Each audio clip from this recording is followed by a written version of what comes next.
Welcome to the Coin Op Cowboys. I don't know if those are the words. All right. Hello, everyone. No, it was not. Welcome to episode 34 of the CoinOpians Cowboys. We are and remain the greatest entertainment in the world, guaranteed, or Ryan will call your favorite game trash until you're satisfied. Now, we start every episode with a wonderful question that will tickle your fancy and call you surely to get those cowpokes in the right state of mind and lull you into the cozy and hilarious podcast you enjoy.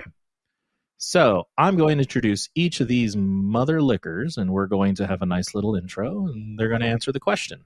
Now, it is the perfect order. I'm sick and tired of people complaining about Ryan's order. If he's first, second, or third, it is up to the algorithm, the perfect algorithm. And I can't stress that enough. So we're going to ask that question, but first, please remember, like, subscribe, leave a comment, send us an email. We love hearing from you. And it's pretty fun. So, yeah.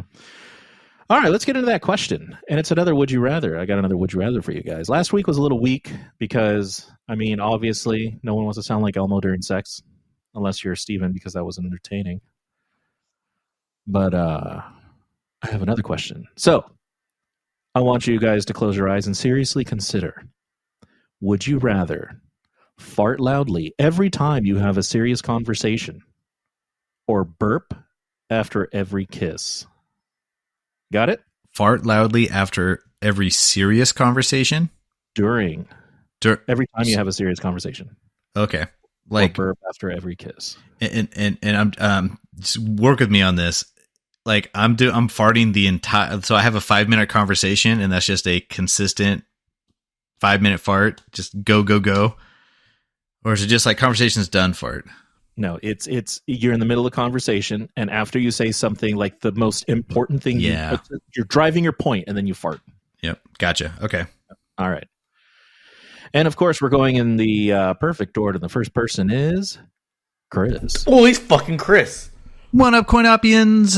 You have the right cowboy here at the front because I'm the cowboy that everyone wants to hear. Ryan, the audience just, They're just not. They don't want to hear your Tom DeLonge hatred anymore. I think it crossed the line last episode. So, but I'm excited to be here. I'm excited that all the CoinOpians are here for a fantastic episode. And as far as the farting or the burping kissing, so I have a terrible fear of farting loudly in public, where like people could hear me. And it went back to when I was in high school. I was in a math class and we were taking a test and I had to let a fart out and I thought it was going to be quiet and it ended up being loud. And I feel like it just like slapped against the plastic chair and like vibrated a little bit. And the guy next to me was like, "Oh my gosh, was that you?" And the whole class laughed at me and I turned red and I couldn't focus on my test. And so just anytime I'm in public like that, I gotta go find like a quiet spot. I gotta be quiet about it. So I would not be able to do the fart loudly. I'd be too horribly embarrassed. So I would go with the burp after the kiss because I don't like the other. Bear, have you seen those compilations of people trying to cover their fart very poorly? Yes. I was just gonna say that those Mel will be like, "Why are you laughing so loud?" I say, "I can't stop laughing. These guys are like dropping books in class but farting after." It's like it's too funny. It's too funny. Very good. All right, thank you, Chris. Next up in the perfect order, Steven. Oh, very perfect order. Yeah. Howdy, folks. It's time to saddle up and ride off into the sunset with your boy Steezy here. We can go along that country road, bumping spurs and Brokeback Mountaining this motherfucker, if you want. I thought about this for all of 1 second, and I think the key point here is burping after every kiss, for me, is just going to be one person who's also very accepting of me. So I won't really have any shame, and she'll understand that I burp after every kiss. The farting with a serious conversation, I have serious conversations with multiple people on a given day. It's gonna be destructive. That's very destructive for my life. Like, if it's just my wife, like she would understand, okay, whenever we're having serious conversations, Steven farts, it's just like his thing. But do you think the dude on the job site that I'm trying to like talk about something? Can you sign my change order, please? It'd be too loud. quickly never go outside my house. And yeah, not farting in a serious conversation. So going with the burp as well, Chris. Pass it along. Now, Angel, is this a theoretical question? Would you say theoretical? Sure. Because Steven farts a lot on the podcast when we're having serious conversations. So I think this is a just natural thing for Steven. Forgot to mention one thing when Chris was saying he has a fear of farting loudly in public. He's probably conquered his fear because I don't know anybody who crop dusts more than Chris. But he does it silently without blinking. Silently. Yeah. He is a ruthless farter. There's no emotion about it. Doesn't giggle or anything. Just fucking leaves you to smell like what the fuck stinks. And everybody does. It's funny though because when I hang out with what do we call him on this LFG guy? LFG. Who the hell is L? Just say his name. Wait, code name? We're code name for a person? Schmet. Oh, yeah. When we hang out with Schmet and Chris cropped us, he's quickly. He actually told me that it bothers him when we duo or dub his name. So he's like, nah, I want to be named proudly on the podcast. So you could just dive into that one, Steven. Yeah, when Brett calls out Chris immediately when Chris crops. So fast. It's like, Chris, goddammit! It does. It was yeah, I like the loud one stuff. I would like to think that like the silent I could get away with, but now just everyone automatically accuses me, so I painted myself in a corner, or I farted myself into a corner. You have your own brand. We all know your brand. Oh God. All right, thank you, Steven, so much for your answer. Last but not least, technically not last because I'm last, but second to last, Ryan. What up, CoinOpians? It's your boy Ryan, and I didn't get fired, but I'm still demoted to last. Welcome back. You did get spanked though. I know you're all jumping for joy. This could be it. We'll see. Good thing there was 3 of us. Now, not only am I your favorite cowboy, CoinOpians, I'm also your most inquisitive cowboy. You see, Steven and Chris, you guys never asked Angel or pointed out, he just said fart at the end of the conversation. If it's silent, no one may know it's you. I says loudly. He did not. Said loudly. You're a fucking full of shit. He did not. Read the prompt. Read the fucking prompt. Ryan, you should try listening to the podcast sometime. You would hear it. You would hear how wrong you are. The next vote might be unanimous. Fuck. I'll read the prompt again for Ryan so there's no confusion. Would you rather fart loudly every time you have a serious conversation or burp after every kiss? All right. I'm an idiot. That doesn't change my answer. This is why you go last. It gives us more editing room. Doesn't change my opinion. I would still take the fart after a serious conversation. Yeah, dude, menace to society. Burps are gross. Farts are funny. Burps are gross. Okay, number one. Let me get that. Ryan, out of the way. Can you just give us an example of how a serious conversation would play out with you? All right. Christopher, can I see you in my office, Christopher? 1 minute. Yeah, Ryan. Close the door behind you. Take a seat. Holy shit. Okay, got it. Wow, dude, I like what you've done with this office. This is nice. Yeah. Now, Chris, your performance the last 3 months hasn't been well. What's going on? What do you need help with? I know, bossy. The thing is, I joined this podcast group and we record late into the night. But I swear it's like we're gonna get popular, we're gonna get good, and then I can we'll get better. And I swear I'll get on time. Things are gonna be better. That's great. Okay, I'm gonna need you to focus. I'm gonna need you to hit your numbers. If you need any help, I'm here for you. Everyone in this office is here for you to help you. Okay, appreciate that. But I really need you to buckle down. I need you to be consistently hitting your goal and above and beyond. That's where I need you. Okay. Gotcha, boss. Can you? I promise me you're gonna make your numbers this month. Yeah. I got a few appointments lined up next week. Big Amazon warehouses. I think we'll make this work. All right, perfect. Now we got to make sure we get them done as soon as possible. No following up in a month. We got to close it the week we walk it. Okay. That's right. Faster the better. Right. Don't leave till the ink's dry. Am I right? That's right. All right. I appreciate your effort. So let's get out there and let's get to it. All right. Thanks, boss. I almost forgot about the fart. Dude, yeah, you crushed it with the anticipation. I was just like, when are we going to get there? Are we there yet? Oh, okay, it's still going. But I love farting in public. It's a great thing. A silent fart and you just wait for the first person to notice. It's a beautiful thing. Dude, my coworker. So this is what he'll do. He'll just we'll be like in the car together or something, and he'll just look over and be like, he'll be talking about something. He's like, yeah, so I was watching the football game. And they're like, hey, wait, do you smell popcorn? Popcorn. And at that moment, you immediately stop and you take a big whiff, and you're expecting a very specific popcorn smell, and you are not getting that popcorn smell because he farted about 5 seconds before he asked you that question. What a dick. You'd go, oh, that is not popcorn. It's hilarious. So I won't bring attention. I'll fart on the airplane and just wait and hope to hear something. Why the airplane? Airplanes are my favorite places to fart is the airplane. And I have not gotten a reaction on an airplane yet. You guys have loose buttholes. How do you get such silent farts? Mine all are fucking cheek clappers. They're all. Well, I know how to do a Stretching. silent. All you have to do to get a silent fart is you leave one cheek firmly planted on the seat and you lean to the side, and That's it'll come true. out silent. That's beautiful. That's how you minimize pressure. That's how you Aerodynamic. minimize the risk of shitting your pants, and you also minimize the sound of the fart. Nah, still ripping. Bravo. Good for Bravo. you, Steven. I'll try next time though. I'll report my results to you. So, No. what do you do when you go to a public bathroom and you hear somebody just blasting ass on a toilet? Do you laugh out loud? Yeah. Yeah. Because you start and then the whole It's not a bathroom is choice. laughing.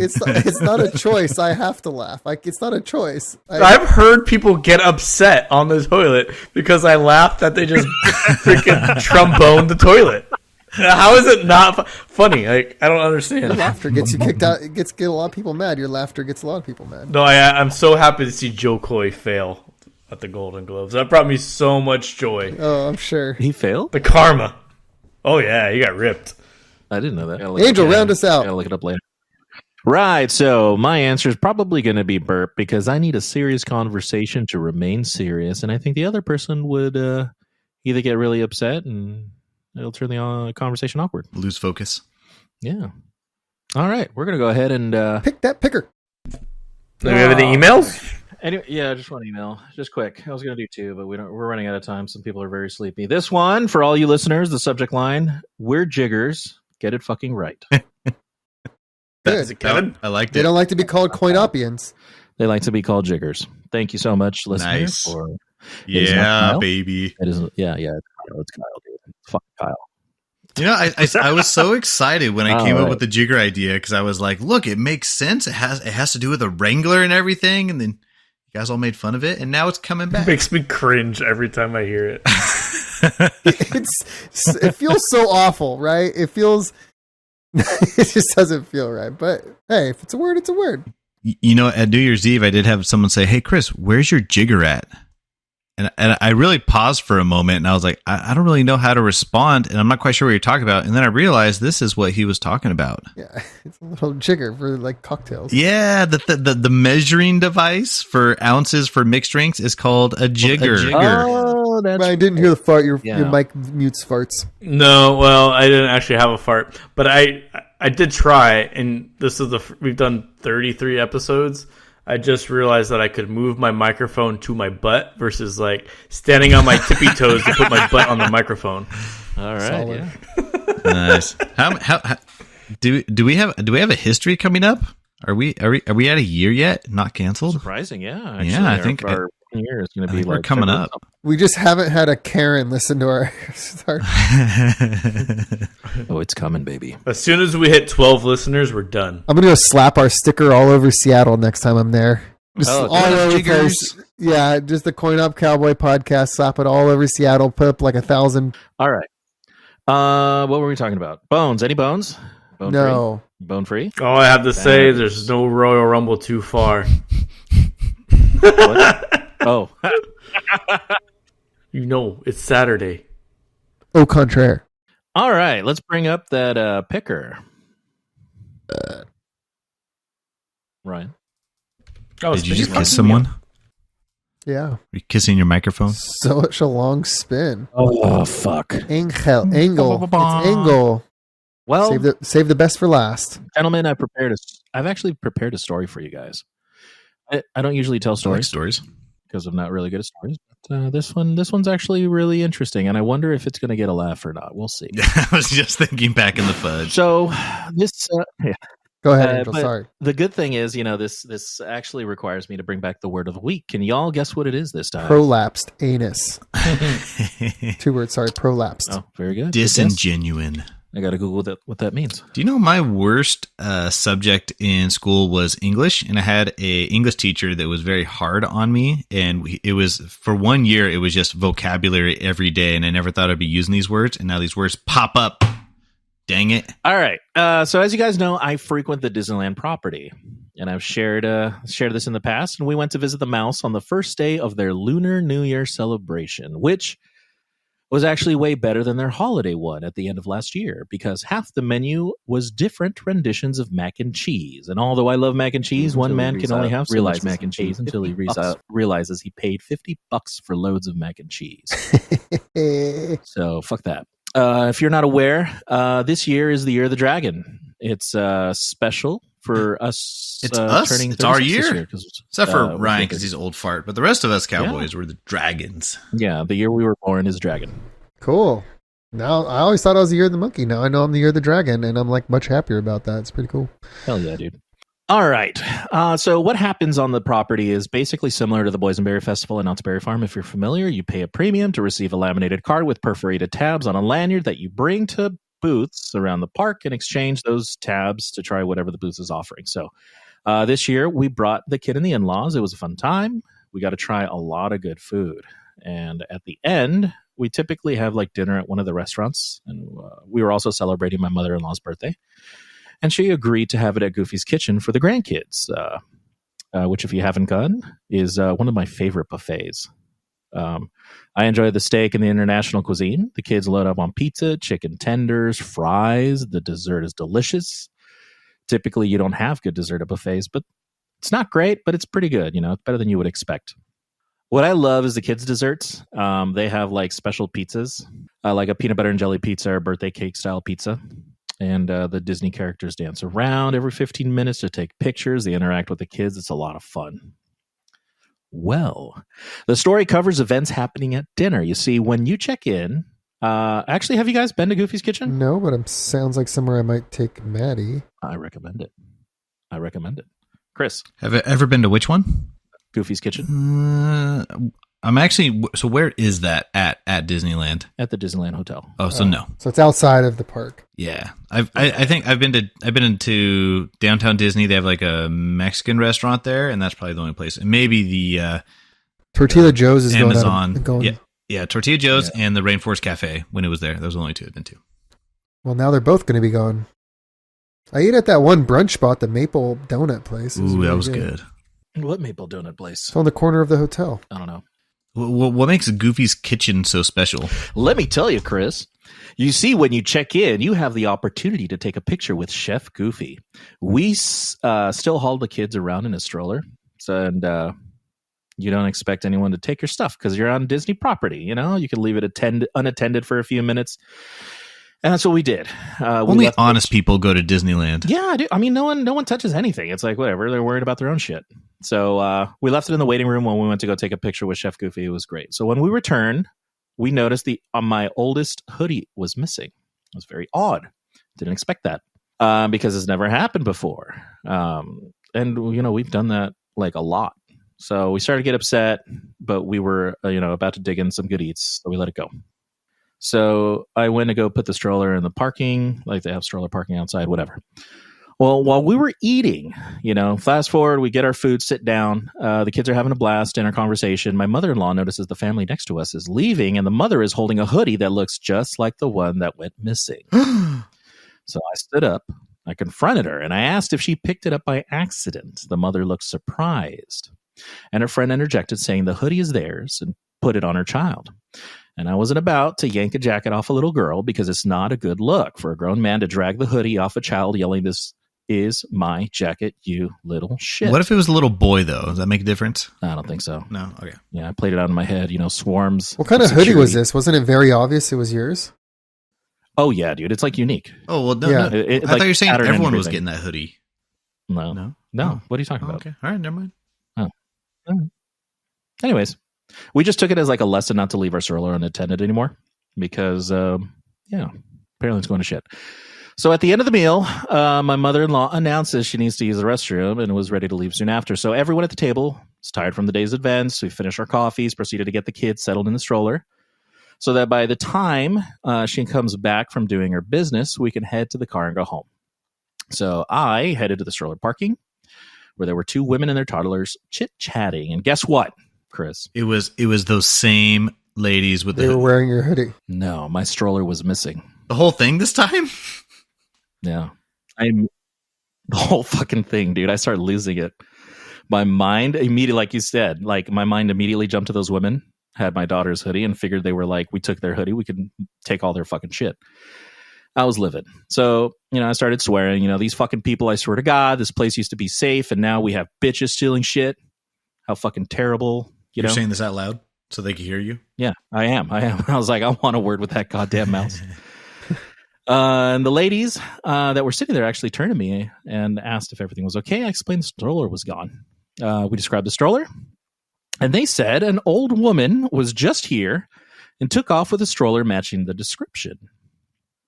I was furious because earlier in the day, while we were in the park, there were a few hours where the oldest humans in the world would stop in the middle of the walkways to stare at nothing for like several minutes.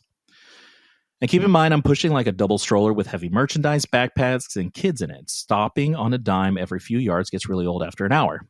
And on top of that, these goddamn geezers have the audacity to get confused in a fucking stroller park and take my fucking stroller by mistake.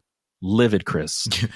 Was it like the vein popping out in your forehead? You sound like you'd be pretty pissed. Yes, I was. I was furious. So I thanked the women and proceeded to aimlessly look for old fucks pushing my stroller. Now, my wife asked asked a specific question when speaking to these women. She asked if they noticed a celebration button on this old lady. If you're not familiar, if you're celebrating a birthday, anniversary, first visit to the park, etc., you can go to Disney's City Hall in the park, and they'll give you a complimentary button, which cast members throughout the park will go out of their way to recognize you and wish you a happy whatever you're celebrating. They make you feel special, whatever. But why was my wife asking such a stupid question, Stephen? She probably noticed that the lady that took the hoodie was wearing a celebration button. Maybe. I don't know. Who cares? They don't give out buttons for outliving death. Is it because they take an ID? I don't know. Oh, No, what do you mean? I don't know. I thought she was doing like extra, like deep level investigation on this. She's like, well, the people at the birthday button place take ID, and I could go cross reference their records with blah blah. Okay, no, okay, it's not going you there. can just go in there and say it's your birthday. They'll give you one. Okay, cool. Okay, why was she asking then? I don't know. It's a free country. She was asking. I didn't know why either. So while I'm accosting every old person with a stroller, my wife mentions her mother had a birthday button on and disappears. 2 minutes later, she calls me on my cell phone and tells me my mother-in-law has a stroller. Now, I was confused. She went to go take a shit. Why would she have the stroller? I was even more confused because the bathrooms are on the second floor and you need to climb a considerable flight of stairs to get there. I had a hard time believing someone who had to take a shit so bad went to the stroller parking and hauled it up the stairs. But there she was, coming out of the ladies' room with the stroller. She said she took it with her so no one would steal anything else from it, which is really considerate. It was very thoughtful, and I felt kind of stupid. But then I started laughing really hard because all I could think of was, in a panic, she was taking a shit. Now, you guys have had, like, the shits, right? That she, like, the first thing she thought, like, I got to go take a shit, but first, let me go get this fucking stroller. And, like, on the way back, like, look at it, these, like, two women sitting there and just going, like, grabbing it, looking all confused. I got to go take a shit. And then hauling back into the hotel and, like, holding it over your head like a fucking Zulu warrior. Like, fuck, I got to shit. And then go shit with it. Yeah. I'm still caught up on you just letting someone blatantly steal a hoodie. Oh, It was. I wasn't about to snatch it off a little. I don't care. I'd look at the adults and be like, dude, don't fucking bullshit me. That's a unique sweater. That's my daughter's sweater, and I want it back now. Like, you're not taking that. Like, you guys are confused. Now take it off before I cause a scene. That'd be an intimidation check. You'd have to roll your D20. Yeah. You got to roll for that, Steven. Yeah. Because critical miss. what happened next, we were heading out, and I'll get to it. So my wife is telling my mother-in-law, walking by one of the resort benches, we see what looks like my daughter's hoodie on the bench. Snatched it. Yeah. So those of you who know like the kids' sizes, she's a 7-8 youth. The hoodie on the bench was an 8 youth. So we come to realize we were right about the hoodie of the restaurant. It was my daughter's, but the family didn't know they picked up my daughter's hoodie by mistake. And I started to think, what a coincidence that two kids would have the same hoodie in the same place at the same time, where a mix-up like that would happen. But it was different sizes? Yeah, it was a different size. Like, we remembered hers was a 7/8, and we picked up one that was exactly like hers, and that was a 8. And we were like, oh my God, we put 2 and 2 together. Like, she just picked up the wrong hoodie. How funny is that? Sorry, everyone's not as kind of perfect as you. You all talked at the same time. Trust me. If it wasn't me, but Mel would have bitched the person out. She would have fucking killed him. So how do you feel about it in the grand scheme of things? Is it a prime example where you're glad that you didn't escalate the situation? But they still took your sweater off of your stroller. Not on purpose. But how would they take it off of a stroller that's not theirs? That seems pretty on purpose to me. Because it probably fell out. I don't know. Probably fell on the sofa or whatever. They probably just saw it and said, "Oh, did I accidentally put my sweater on his stroller? Weird. Let me go grab that." Yeah, and it's a fucking hoodie. Who cares? I just feel like I'm jaded because there's just too many people in the world right now that are just doing stuff like that, and I feel like I'm just jaded because I'm like, well, the first thing that would give me pause is if they're going to steal something from me out of a stroller, why are they stealing a hoodie? They're not going to take a backpack. They're not going to take the whole fucking stroller. They're not going to take like something valuable. They're going to take a little hoodie. So that was like the first, like it's a first like yellow flag to be cautionary with this whole situation. You're like, nobody's just going to go steal a sweater and then put it on right in the restaurant. Like, that's not normal behavior. So I guess there is room to like kind of scratch your head. I think I would have been very confused if I were you. Yeah. I was like, well... And when I'm confused, I don't raise my temper or anything like that. I'm like, I'm confused. I could be wrong. Whatever. I don't know. Wait, so you would or would not escalate? I probably wouldn't have, now that I think about it, because I was just like, who steals a sweater? And who puts it on in the restaurant they would have stole it from? They're just not behavior. I would have been really confused. And yeah, I don't know. Yeah, my mother-in-law was not happy about being called old. Yeah.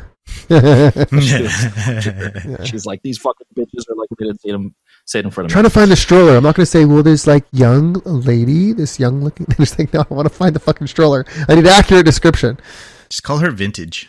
Yeah. Yeah, vintage. Did you see a classic, elegantly classic looking woman come through here and take a stroller? Yeah, that happened. That was my coincidence story. I hope you enjoyed that. I know Ryan did. It reminded me a lot of a story my boss told me recently where he went out to eat at a Mexican restaurant with his family and dropped them off at the front, busy parking lot. He went and found a parking spot by himself. He parked his car, and as he was getting out of his car, his wallet must have fallen on the ground.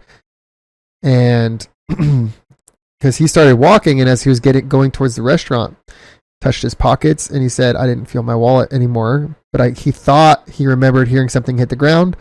So he went back to his car and looked for it, couldn't find it anywhere. It wasn't on the ground or anything, wasn't in his pocket. But there was like a gentleman in the parking lot that was just kind of like watching him. And he said, whatever, maybe I left it at home. Just went in the restaurant.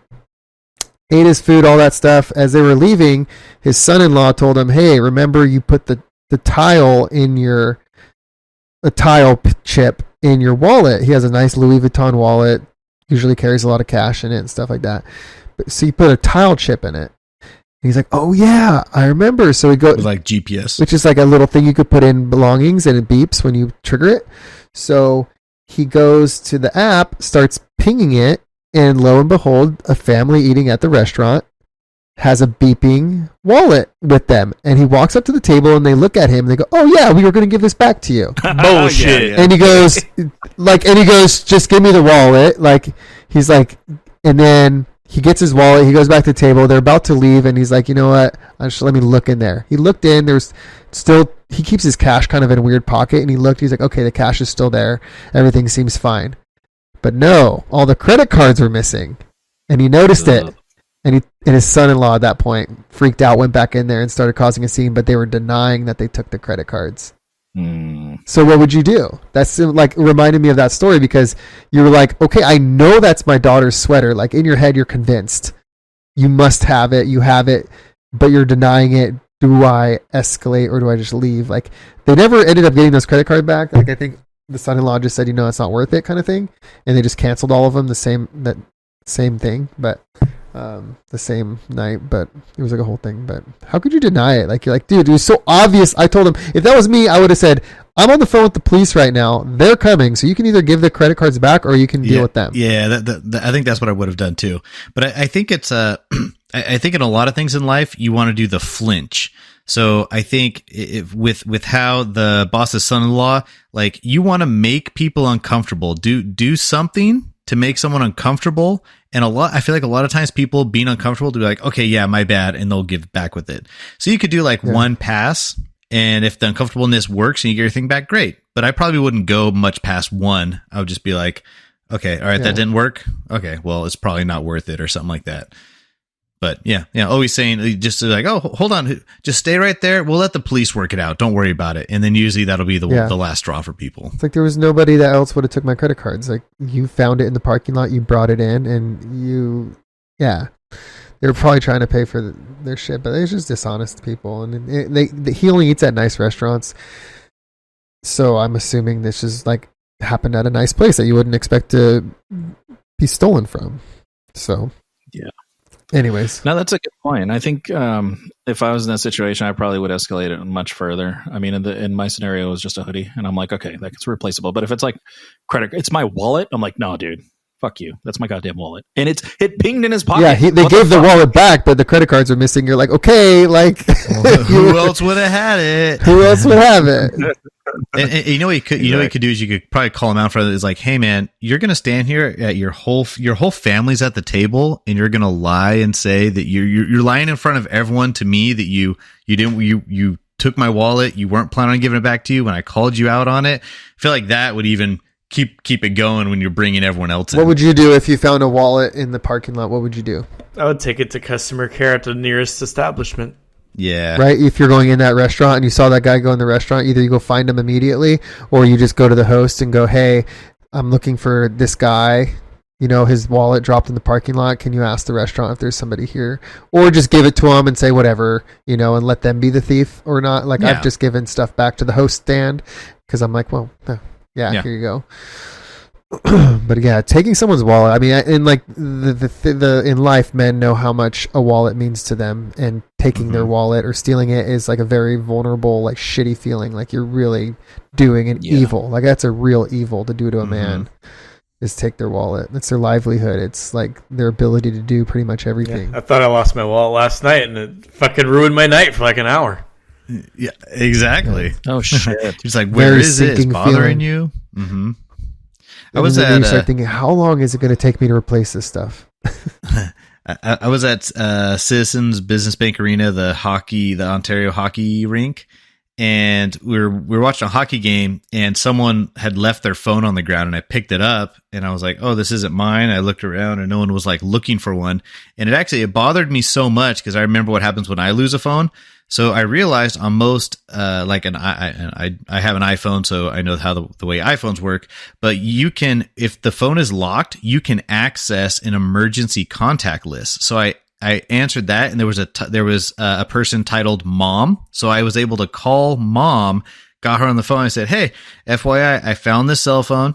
I'm going to take it to this security counter or whatever at the southwest end of the building, and you just figure out how to get a hold of your person, and that's where it'll be." And they're like, "All right, cool." And I felt like I felt implied to do that because I'm hoping someone will do that to me when I lose my stuff. Yeah. Yep. Always try. Good I karma. did that in high school. I did that. So like after a football game, I accidentally picked up the wrong pants, and when I got home, I'm like, "This isn't my fucking wallet." Pants? You Pants. picked up the wrong pants after a football game. Yeah, we changed the locker. Oh, What kind of celebration okay. were I you thought doing? like, were in attendance of the football game. No, I play football. So I was like, "Oh my god, I got to return it." So like the next day, like we went to go return it to the guy, and he gave me like the dirtiest look. Like he was super suspicious. And I'm like, I was so confused why. I'm like, I'm giving you back your stuff, dude. Like, I don't want it. It's yours. And then it wasn't until later that I realized, hey, he was probably like, why do you have my wallet? Yep. Yeah. Anyway, that's all I got to say about that. Let's go ahead and share the pigger wheel. Spin your fucking wheel. Hell yeah, dude. A lot of pressure. I wonder who it's going to be. The 0.01. You should always. You should have like one, like a 1% sliver on there or something that is just like you. Yeah, lose your show's turn. over. You just don't get it Done. done. Show's over. It would really cut Anyways. down on our overhead. Yeah. Yeah, dude. What do you got, Steven? What you bring the CoinOpians to? Okay, yeah. It's another installment of my ongoing segment called Dumb Shit, in parentheses, Steven has done. So, it's a segment where I dive into some of the stupider, sometimes funny, sometimes awful things I've done in my life. And it's done for, of course, laughs here and also maybe just to share some insight and perspective. And maybe the hindsight of it all will bring you guys joy and maybe some guidance as you go on your own journey. So come along with me again and enjoy a trip inside the life of Steven, your number one cowboy, of course. Anyways, so far we've delved into my unique relationship with pooping, my somewhat unhealthy addiction to online gaming, the absurd things I've done in the name of love, that was last time, and some menacing pranks of my youth, among many other topics. Today, though, we're going to explore something nearly as crucial as taking a steaming hot liquid lava dump on the side of the road in front of your new girlfriend. We're going to Okay. Yeah, we're going to talk about regret. I can almost hear you groaning. I can hear you groaning, thinking, oh, great. Another one of those angel segments where he throws out a word and initiates a roundtable discussion. Well, you're partially right. However, A, I do it better, and B, I'll be diving into the theme of regret the best way I know how, with a stroll down memory lane. So let's set the scene. All right. The year was 2007. I was a floundering college student attempting to juggle newfound freedom and not so healthy pot addiction, video games, and a full college course load. Classes, predictably, took a back seat since I was convinced I was, quote unquote, too smart to attend class. Yeah, you were. Well, reality hit hard. Yeah. Reality hit hard when I landed on the dean's list, and that's not a good one to be on. And I've received a very disappointed call from my mom. Yeah, that brought me back to earth. That was the first regret of this episode. But it doesn't weigh so heavy on my mind because I managed to salvage that academic year. And which leads us to the regret I still cannot shake. Ryan. Intrigued? Oh, where'd you poop? Or where didn't you poop? The glorious summer of 2007. It's a good year. I was back home in San Diego with high expectations. I was a college kid, man. I was a college man. Coming back home to my hometown. I'm going to be the big dog now, right? Everybody's going to think I'm so cool. I'm going to show everybody my beer pong skills, and they're going to be like, wow, he's so cool. Cool. I'll just say cool as many times as I can just for Angel's enjoyment. We're going to say body also. Say body a lot. Body. Yeah. They're going to say, this body's so cool, body. Yeah. Okay, it's a summer of boundless fun, right? Well, it turns out being broke as hell puts a damper on that. No money for weed. Couldn't afford to go out with my friends. Trying to impress them, can't go out. They've all been working since high school, so they have money. They're out doing things, enjoying it. Joke's on me. But my buddy Mike, who I've talked about in previous episodes, he always had my back. And he would hook me up whenever I was in need, and this summer I was in need of weed, and he hooked it up all the time, and it was great. With his help, With his help, the summer rolled by and I was in the lap of luxury. No responsibility, playing video games, smoking weed, and so on until Mike went on family vacation. He was gone for 2 weeks. I found myself not so high and dry. What was I to do, Chris? Well, I feel like you can only watch porn so many times until you got to do something else, right? Yeah. Well, back then a small bag of weed cost about $20. It was kind of expensive, and I didn't have any money. But do you go pick cans off the road and turn them into the recycler to get enough? He sold himself. He whored himself out for weed. That's what happened. This is an episode about regret, but unfortunately, I did not whore myself out. Don't know if I could make $20 either, Ryan. Thanks for the compliment. It just so happened that the amount of quarters that my dad had been spending a long time collecting for me added up to about $20. So I took the little map that he was putting all the state quarters into. Oh, the fancy state quarters? You're a yes, dick. He had been collecting them for me. Yes, he had been collecting. What a piece of shit! He had been collecting. What a fucking scoundrel, dude. You call me the menace. You call me a fucking menace. Oh, you monster, dude! I continue. Do you know how much joy it brought my dad to bring those quarters? Like, he would dig through them when he get off work, and he's like, "Look, guys, I got the Nebraska one," and we'd all be so giddy. And he felt like he was providing for the family. Man, if I sold it out. He brought me a map, this big old cardboard map, and it unfolded and it had all the states, and you could put each quarter in there. And we had it like, I don't know, 3/4 of the way filled because they all hadn't come out yet. But, I was like, okay, I'm just going to empty this out. I took it to Coinstar, hit up my dealer, got my weed. Nobody knew. The rest of the summer went by. I was fine. You know what? Summer ended. It was time to go. And my dad, in typical dad fashion, wanted to help me load up my car. And he opened up the trunk to throw my luggage in. And guess what he saw? They're empty quarters. Right? No, not yet. But he saw like the corner of it sticking out from where I was trying to hide it. And he goes, "Oh, that reminds me. I have a few more quarters for you." And so he goes back in the house and he gets the quarters. And I don't know what to do. I'm freaking out. And he comes back out and he opens up the map and he just, I could see the disappointment just like wash over him. And he realized I took them all out and was just like confused. And I was like speechless. I didn't know what to say. I just like looked at him like, "Oh, I'm sorry. I needed some money." Kind of thing. Wow. He was so sad. And to this day, like, I know like a lot of time has passed and it's probably a relatively small moment, and I don't really know like if he really cared that much in the long term or how. Oh, he did. He doesn't act like he cares, but he did. But like, dude, honestly, if I want to feel like shit, all I have to do is remember that moment, like when we were just standing out in my old driveway, and he saw that I had taken all the quarters out. He didn't know I bought it for used it for weed, which would have made it way worse. But I didn't care, and I feel like now that I'm a dad, I'd be like. I feel like I might understand it even more, which makes me feel even more like shit. So, yeah, that's some dumb shit that I've done in my past that led to a lot of regret. I mean, I have a lot of regretful things, I think. But that's like one of the most significant ones over something kind of so small. But, yeah, then I just wanted to open it up to you guys and just kind of maybe hear some stories that you guys have thinking about things silly or not silly, significant or not significant, that have led to an overwhelming amount of regret for you. So. Man. Well, Stephen, listening to that, all I can view is you basically ripped your poor father's heart out and just stomped on it on the ground so you could get high with some weed. Yeah. It's pretty messed up. I want you to... And it reminds me...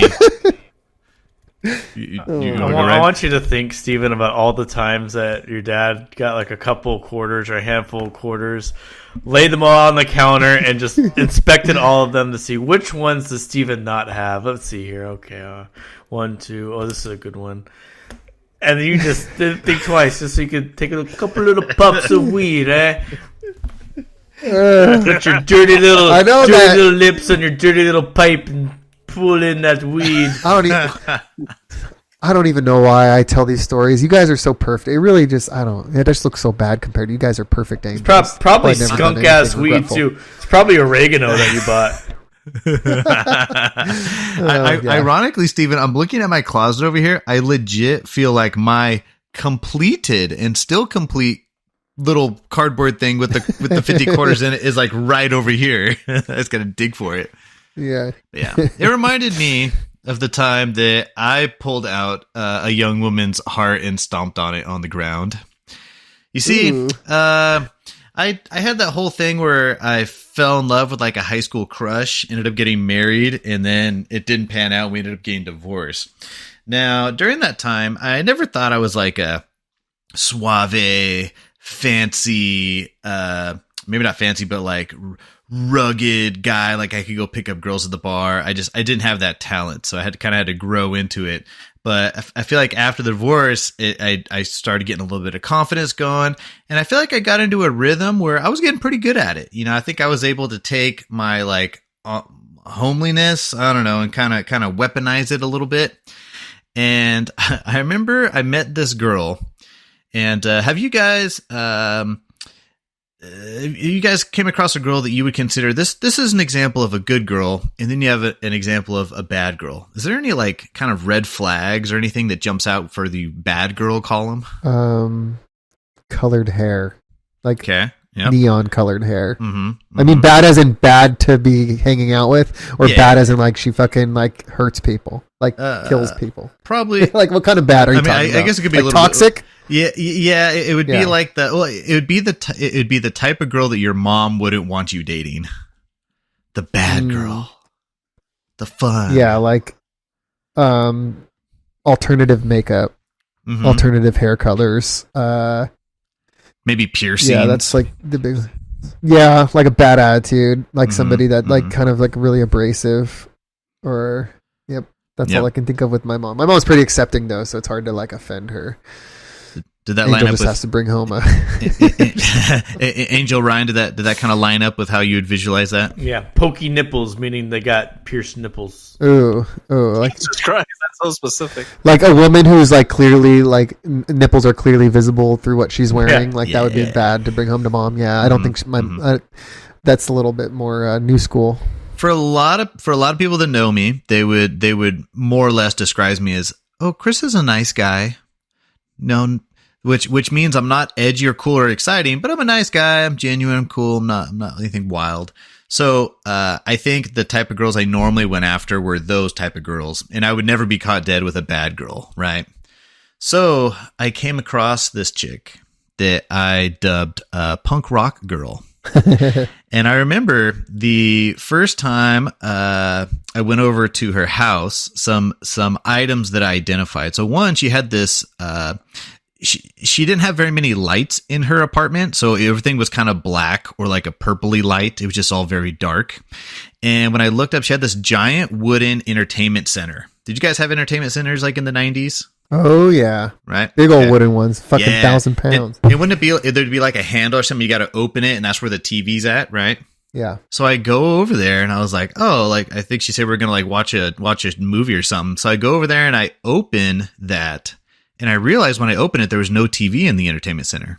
There was there was kind of like some logs and some like pieces of wood and a water dish, and there was a dead mouse. Jesus. And I realized hell, she had a pet snake that she kept in the entertainment center, and she fed mice and stuff too. So as I had opened that, I had opened the snake enclosure of this 6-foot snake that she kept.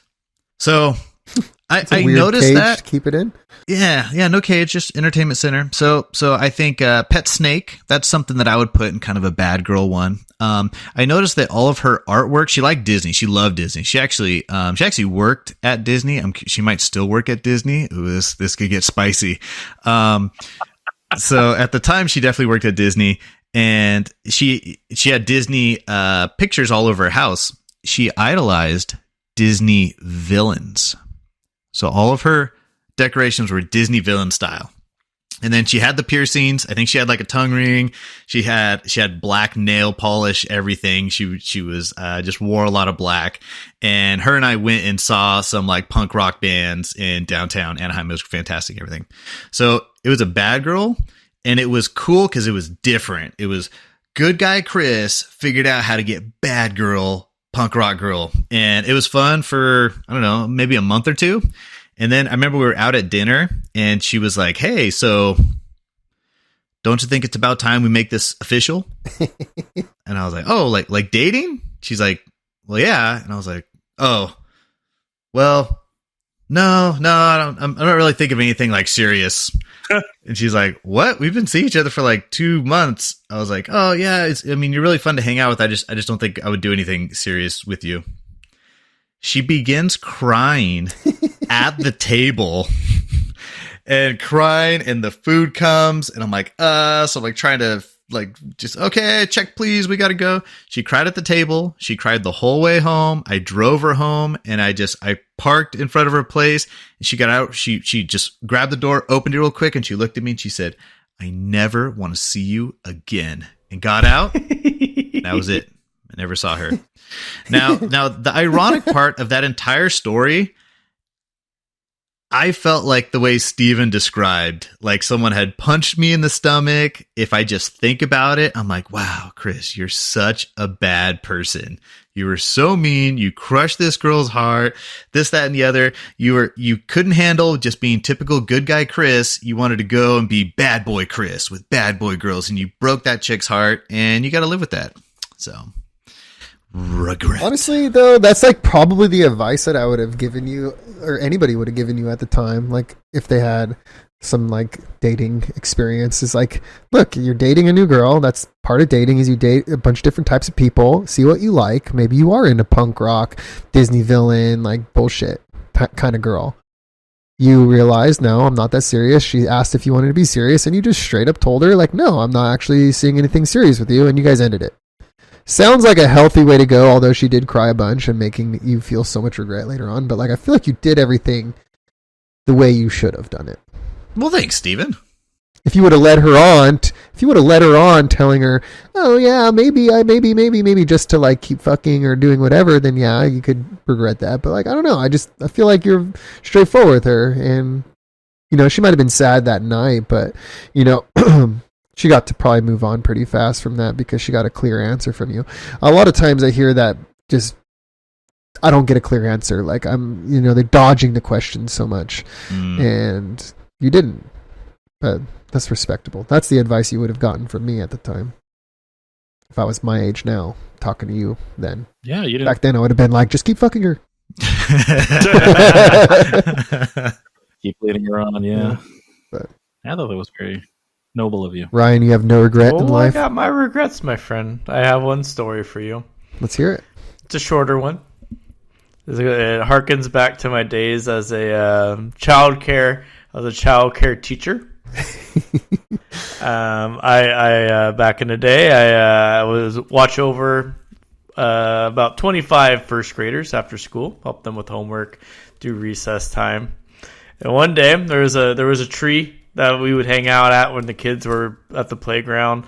Me and the other teachers hang out at a tree, and sometimes the other kids would hang out with us. And one day, near the tree, there were a bunch of pretzels on the ground from like earlier in the day. Some lunch, some kids dropped their pretzels, and one of the kids was eating the pretzels. And I asked him to stop eating the pretzels several times, and he was not listening. So you know what I did, Angel? Stepped on him. I stomped the pretzels into the ground. If you're not going to listen to me, the only way I can get you to stop eating these pretzels is to stop my foot, squeeze it in the ground, shake it around so it turns into dust. Picking up was not an option. That was not an option. And that kid proceeded to cry the rest of the day. And when I think back about it to this day, I still feel like a piece of shit. No, he remembers you for sure. He remembers you as that fucking asshole who stomped all over the pretzels. He probably talks about you in therapy. Yeah, probably. Yeah. Probably. A lifelong memory. You gave him you're a significant part of his life. Yeah. Oh my god.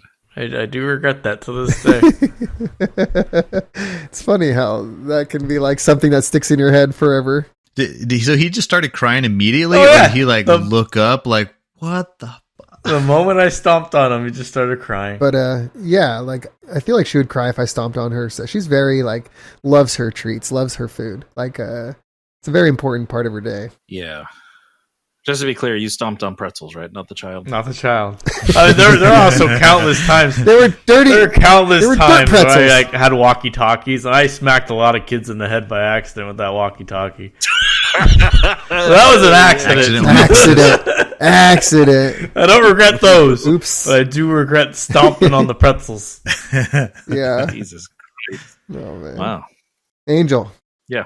You have zero regrets, I'm sure. You know, I have zero regrets. Except for one. I have one. It's probably why I don't gamble a lot. It was childhood trauma. See, I was a connoisseur of Pokemon cards when I was younger. I had quite the collection. And I had a friend who bet me that he could beat me in Super Smash Brothers. And we put up our only Charizards On GameCube? on N64. Oh, original. Okay. Yeah. And guess who won? Tell me who you selected. This is important. I got Fox McCloud. I like the quick character. He's quick and agile. You just got to hit the other guy like 1,000 times because he's so soft. Yep. I'm good at that. And guess who won, Ryan? It must have been you, and you regret stealing that Charizard. You took that guy? This is messed up, man. No, I lost. Wait. Who did he select? Did he select Captain Falcon? Yes. Captain Falcon was by far the best. I was going to tell you that. I was like, why would you not pick Captain Falcon? He was by far the best player. Because every time I pick Captain Falcon, I would like do the Falcon punch, and then people would get around it, and I'm like, this is retarded. It takes like 3 seconds for him to do the entire movement. Falcon! So, 1, 2, 3. Punch! there you go. So, I regret ever thinking that, You're I that was good. even good at that game at that time. And I cried home to my mother. I just found my Pokemon cards 2 years ago, and I was looking at them the other day in the garage, and I found that I have a first edition holographic Machamp. Ooh, big money. those are- I don't know if it's worth anything because this thing looks like it's been played with by kids. So, valuable, nah. But, like, cool, yeah. It's probably a PSA 2. I want to know what holographic Machamp first edition PSA 10. PSA 10 holographic. My son watches a show where they take old metal like construction toys and pull them apart, sand them down, fix them and everything. It drives me nuts, but when you just see the person's hands as they're fixing this, and there'll be a part where they gotta like put some putty on the thing and smooth it around, and so they'll take a holographic Charizard card and they'll use that to slide the grease around or slide the putty around, just real subtle like, and then that's it. And they do it every episode. Oh, God. Drives me nuts. That sounds horrible. Yeah.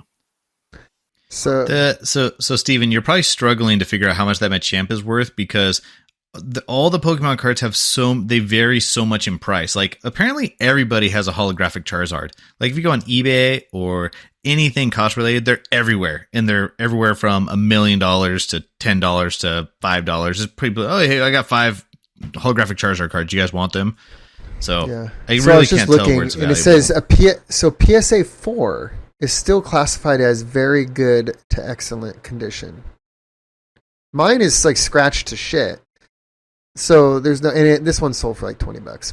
So like a PSA 10, a 9 sold for $100 back in January of this month. For how much? PSA 9 Machamp holographic sold on eBay on the 17th for $100, but there was another one for $140. So around $110 card if it's in really, really, really good condition. But I'd expect more. the Machamp might not be. It's all about like, let's see. Like the starters. Charizard $3,000. So 19. I'm gonna go PSA 9. Can I not pick the Charizard? But see, I can't even tell if it's a first edition. Is it purely just the date at the bottom? I'm on auction prices realized. Whatever that is. Dude, you know who we should ask the value of cards and how much we could get for them? Brett. Why? Does he know? Because he buys and sells sports cards like football, baseball, basketball, things like that. He was showing me he has a whole briefcase of these. Oh shit. Does he actually sell them? I feel like he just collects. Yeah, so I think he's like, so he has like totes of the ones that are like garbage. There's no point to have those, and then he has like a smaller briefcase where the important ones are. And I think he's just like, oh, those are like, I haven't sold those yet. There's like investments. I was like, man, I feel like as soon as you have the opportunity to sell it, you might as well just do it because I don't know if it's ever going to come back around. I mean, we're talking about a Pokemon card selling for $100 from 15, 20 years ago. Yeah. So Golden Auctions sold in March of 2021 a first edition PSA 10 Charizard for $400,000. Holy snap. That's the highest they have listed. But then I also PSA 10 back in 2018 though was $40,000. So the value of these cards have shot up with recent demand. But I thought like Logan Paul or somebody bought a Charizard 10 for like over $1 million. It seems like he got a bad deal. Wasn't it fake? Or is it all fucking drama? Did he? No, do it that for, was. like, I thought it was like it was. No. It was a rapper bought a Magic the Gathering card for like $1 million. Post Malone bought Yeah. like a Black Lotus or something. Mhm. Logan Paul Charizard sale. He spent $150,000 on a card. Wow. Okay, so he bought it for $150,000 PSA 10, which is like max price for it. But he paid $6 million for something. What does he pay $6 million for? I don't know. 27-year-old Paul first teased his Pokemon card accessory when he revealed he was planning to wear the very rare Pikachu Illustrator card to WrestleMania. Okay, so it's some sort of special card. I don't know. Pikachu Illustrator was recently rated as Gem Mint 10 by the PSA grading company. Okay, I've never heard of that card before. But he has the hard Charizard for $150,000, but he overpaid. It's only worth $100 and it's going at auction. And in auction, and I've never bought anything at auction, so you guys can tell me. Actually, no, what are they selling for now? $350,000? He bought it for $150,000, so it's gone up. But when you buy at auction, if you're the seller, how much of that do you have to give back to the auction house? A percentage? I would assume so. Yeah. Yeah. Not guessing for expensive items, it's not too much of a percent, but it's enough. It almost makes me think of percentage for like a real estate agent. So it makes me think like 5, 6, probably no more than 10% would be my guess. The highest should be 20%, but many will reduce that to 10% if you have a special piece or a big collection. Wow, that's like fucking highway robbery. 20% of fucking your sale. Dang. But it takes all the haggling out. But Oh, I see that the first edition ones do have a little emblem on the left. oh, they do, for Yeah. sure. Okay. I don't think I have any of those. So eBay's percentage, if you sell anything on eBay, is 13%. Wow, that's higher than I'd expect. But the bright side is, does the buyer pay for that in the price being higher? No, I guess if you auction, it just is what it is. Yeah, so the seller would just get a discounted cut. Okay. How we doing, Steven? I'm good. That's the end of my stuff. If you guys don't want to talk about this subject anymore, we are all done. That's all you gotta say about that. 10-4. 20%. Yeah. So if you have a good piece, it's going to be 10%. So if you sell that Pokemon card for $200,000, you're going to give up $20,000 right away But you still get to the auction house. but they still found the buyer for you, which you were probably not going to find the buyer, so. You're you're paying for that. Like, you're paying for no stress. Mhm. You're like, sell this piece. They're like, yes, we will. But I worry about, like, with auctions, I wonder if they're like, okay, it starts at this price. This is the lowest I'm going to take for it, and it's going to go up from there. Hmm. Yeah, probably. Or does it like legit start at like $0? No. I Okay. To protect yourself, agree on a reasonable starting price or reserve, meaning the minimum price at which you won't sell. So they can start it at a lower price, but unless it hits like a certain bar, then it won't go. I think your percentage that you lose is affected by that. Because my cousin will post cars all the time on eBay, and then he'll text me saying, "Hey, go bid on this car." I go, "Fuck you! I'm not gonna put $30,000 on your Tesla. I don't want to win it." But he has me do it all the time just to bid it up. Why can't they create fake accounts to bid up I think- stuff? I'm guessing that would get caught pretty fast. Yeah, I think you can get caught doing it. Yeah. Cool. Yeah, baby. The auction industry is cool. Must be nice to have $300,000 to throw around on a fucking card. Yeah. That if Pokemon goes out of fashion because this new PokePals game is becoming big and Pokemon goes by the wayside, it's going to be worth $8,000 again. Charizard sold in like 2012, 13 for $8,000. Yeah.